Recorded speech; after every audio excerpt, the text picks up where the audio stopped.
और इस वक्त सीधे आपको लिए चलते हैं दिल्ली में बीजेपी दफ्तर, जहां पर नरेंद्र मोदी मंच पर पहुंच चुके हैं। नितिन गडकरी के साथ खड़े हुए हैं। नितिन गडकरी ने स्वागत किया उनका। मंच पर ही बीजेपी के तमाम और नेता भी मौजूद हैं। बीजेपी के कार्यकर्ता मौजूद हैं बीजेपी मुख्यालय पर। गडकरी जी को मैं विनती करता हूं कि वो माल्यार्पण करके नरेंद्र मोदी जी का स्वागत करें। नितिन गडकरी जी स्वागत कर रहे हैं।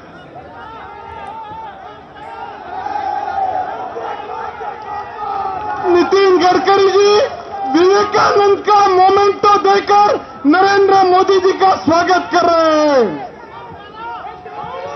स्वामी विवेकानंद की तस्वीर भेंट के रूप में दी है। नितिन गडकरी ने माला पहनाई और स्वागत किया नितिन गडकरी ने नरेंद्र मोदी का। कि वो अपने इस कार्यक्रम की भूमिका आप सबके सामने प्रस्तुत करें। और अब पहले नितिन गडकरी संबोधित करने वाले हैं सभी कार्यकर्ताओं को।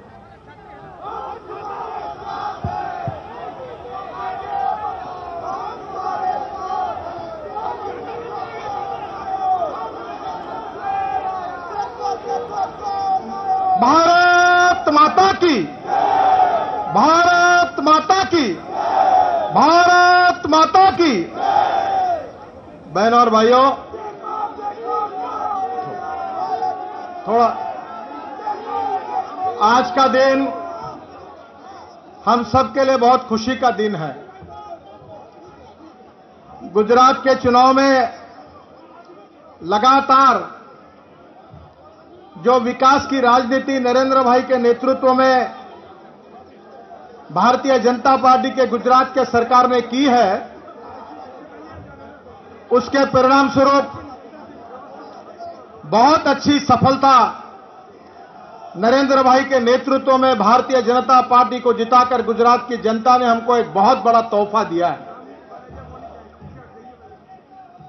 कार्यकर्ता भाई और बहनों, ये हमारे देश में भारतीय जनता पार्टी जिस विचार को लेकर चल रही है कि हम देश के भविष्य को, देश के तकदीर को बदलेंगे और विकास की राजनीति के द्वारा भय, भूख, आतंक और भ्रष्टाचार से मुक्त हिंदुस्तान बनाएंगे, इस बात का प्रमाण अगर हमको कहीं देखने के लिए मिलता है तो गुजरात की सरकार इसका सबसे अच्छा उदाहरण भारत की जनता के सामने है। हमारे विकास के राजनीति का एक बहुत ही यशस्वी मॉडल नरेंद्र भाई के नेतृत्व में गुजरात की सरकार है। वहां के किसान हो और वहां नर्मदा का पानी 7 नदियों को जोड़कर कच्छ जैसे क्षेत्र में सुजलाम सुफलाम करने में वो कामयाब हुए हैं। इंडस्ट्री के सभी क्षेत्र में बहुत बड़ी कैपिटल इन्वेस्टमेंट गुजरात में आई है। आज अगर भारत सरकार का 5.2% अगर जीडीपी है तो इसमें गुजरात जैसे हमारी सरकार ने जो बहुत अच्छा काम किया है उसी के कारण ये लोगों को दिख रहा है। मैं नरेंद्र भाई के आज के इस आगमन में उनका बहुत बहुत हृदय से पार्टी कार्यालय में स्वागत करता हूं और आप सबकी ओर से उनको बधाई देता हूं और उनके साथ साथ गुजरात के हमारे अध्यक्ष, वो आज यहां उपस्थित नहीं है, हमारे प्रभारी बलबीर जी, गुजरात के सभी कार्यकर्तागण और नरेंद्र भाई के नेतृत्व में हमारे गुजरात के कार्यकर्ताओं को सहयोग करने के लिए देश से अनेक कार्यकर्ता वहां गए थे। गुजरात की जनता ने भारतीय जनता पार्टी को ऐतिहासिक जीत दिलाई है और फिर से एक बार नरेंद्र भाई के नेतृत्व में ये जीत पूरे देश के लिए, हम सब कार्यकर्ताओं के लिए प्रेरणा का एक बहुत बड़ा प्रतीक है। मैं उनका बहुत बहुत हृदय से पार्टी कार्यालय में स्वागत करता हूं और उनसे अनुरोध करता हूं कि वो भी आपके सामने, हम लोग उनको अभिवादन करने के लिए आए हैं, वो भी अपने विचार रखें। नरेंद्र भाई,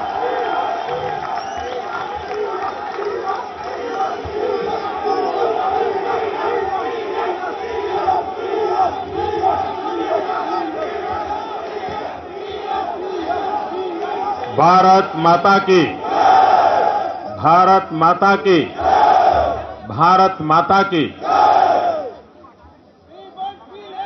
आदरणीय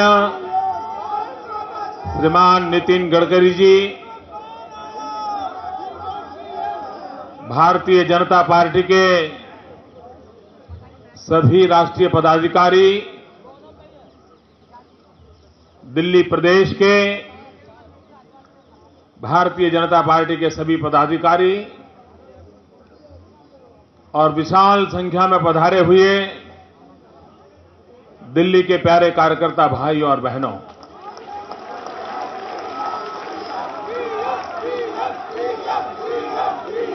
आज मित्रों, जीवन में कभी सोचा भी नहीं था कि पार्टी के दफ्तर पर 11 अशोका रोड पर मैं आपके इतने प्यार से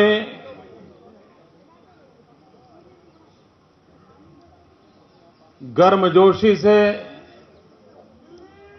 जो स्वागत और सम्मान आपने दिया है, इसलिए मैं आपका बहुत बहुत आभारी हूं। मेरे मन को यह घटना छू रही है, उसका एक विशेष कारण है। मैंने जीवन के महत्वपूर्ण वर्ष इसी 11 अशोका रोड में बिताए थे।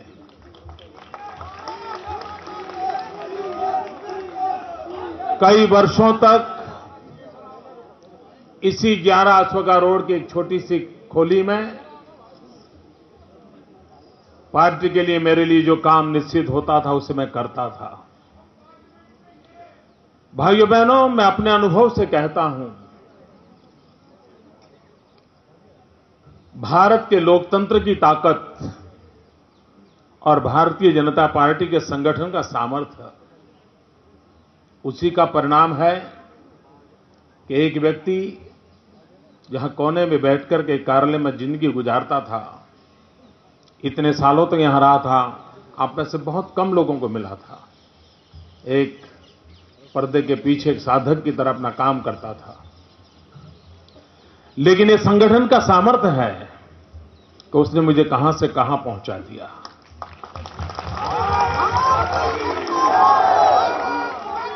और उसी प्रकार से ये भारत के लोकतंत्र का भी सामर्थ्य है, शक्ति है, कि जो लोकतांत्रिक प्रक्रिया से, वोट की ताकत से सामान्य व्यक्ति को बहुत बड़ी जिम्मेवारी दे सकते हैं। और गुजरात के मतदाताओं ने लोकतांत्रिक प्रक्रिया के माध्यम से मुझे दायित्व दिया है।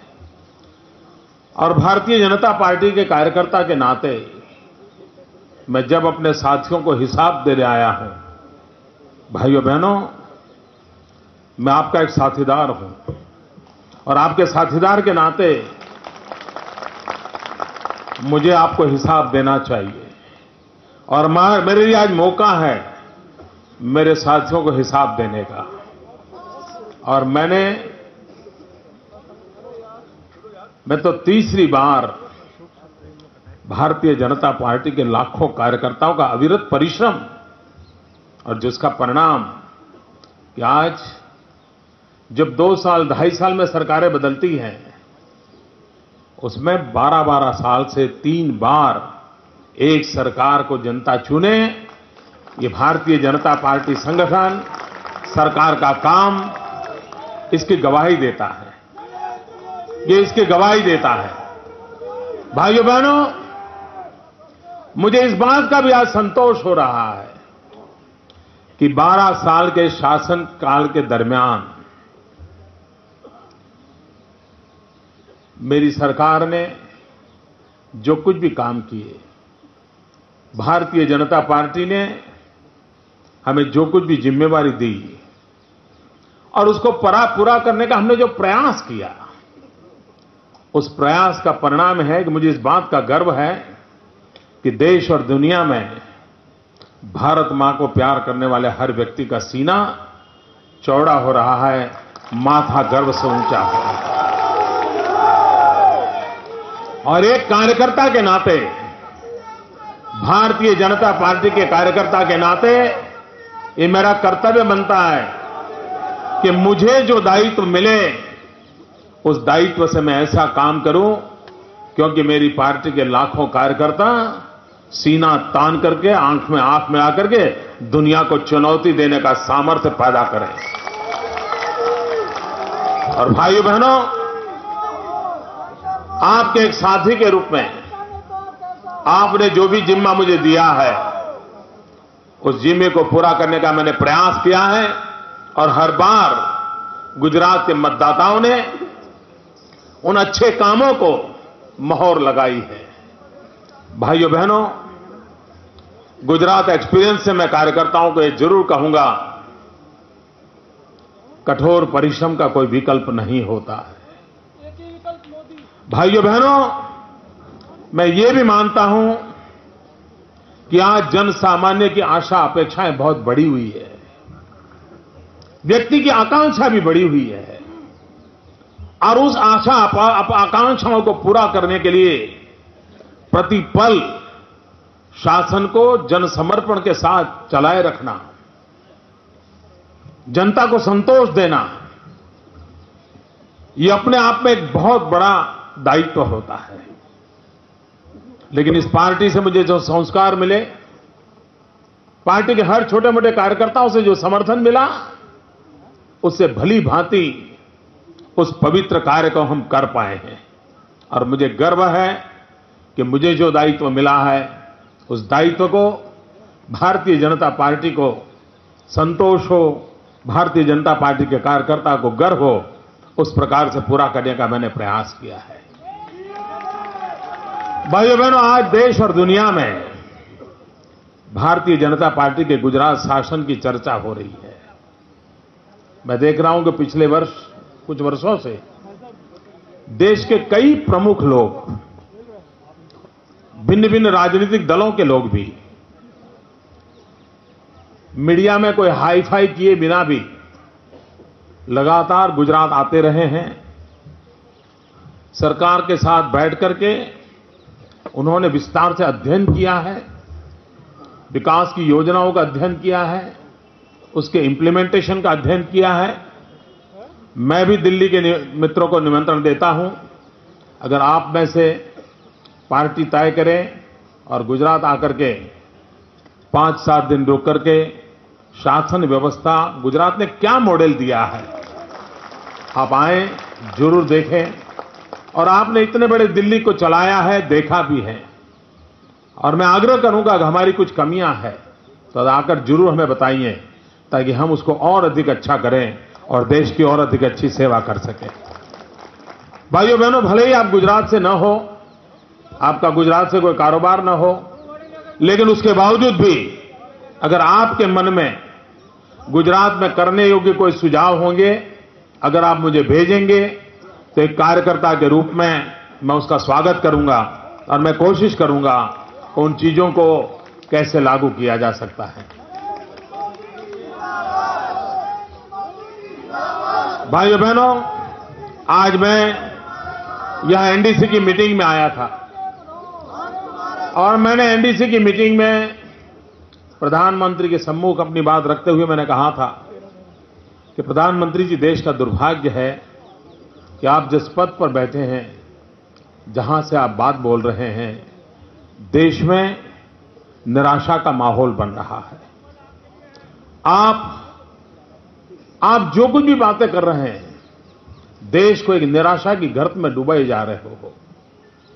मैंने अपनी बात आज बड़ी कठोरता के साथ इस मीटिंग में रखी है और मैंने उनसे कहा है कि देश को आगे बढ़ाने के लिए आपके पास कोई सोच नहीं है, न कल्पकता है, न कोई परिश्रम करने वाला है, न कोई एक्शन प्लान है।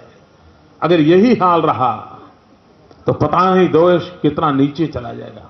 आपको हैरानी होगी, 1 साल पहले देश की प्लानिंग कमीशन और भारत सरकार ने 9% विकास दर का संकल्प किया था, 9%।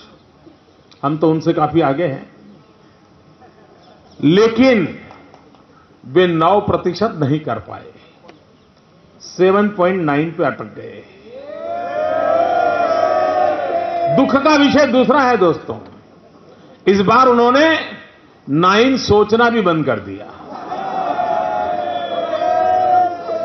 और इस बार उन्होंने सोचा है 8.2% ग्रोथ करेंगे, विकास दर करेंगे।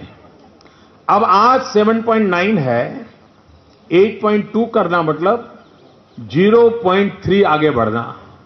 इस देश को 0.3% आगे बढ़ाने के लिए आज पूरा देश इकट्ठा हुआ था दिल्ली में। मैंने कहा क्या हाल है जी,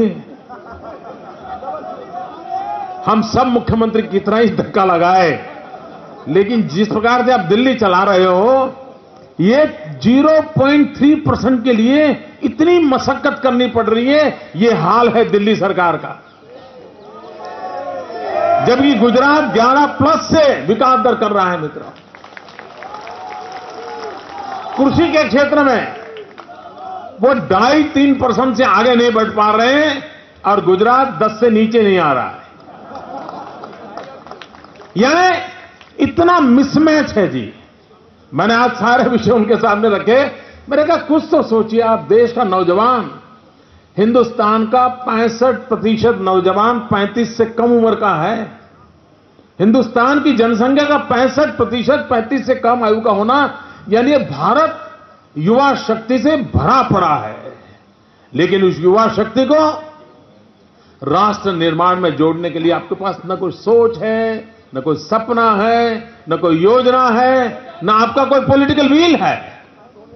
भाइयों बहनों, आप कल्पना कर सकते हैं कि किस स्थिति से आज नेतृत्व देश को चला रहा है। लेकिन भाइयों बहनों, आज देश में कुछ भी अगर हो पा रहा है तो कुछ राज्यों के परिश्रम के कारण हो रहा है।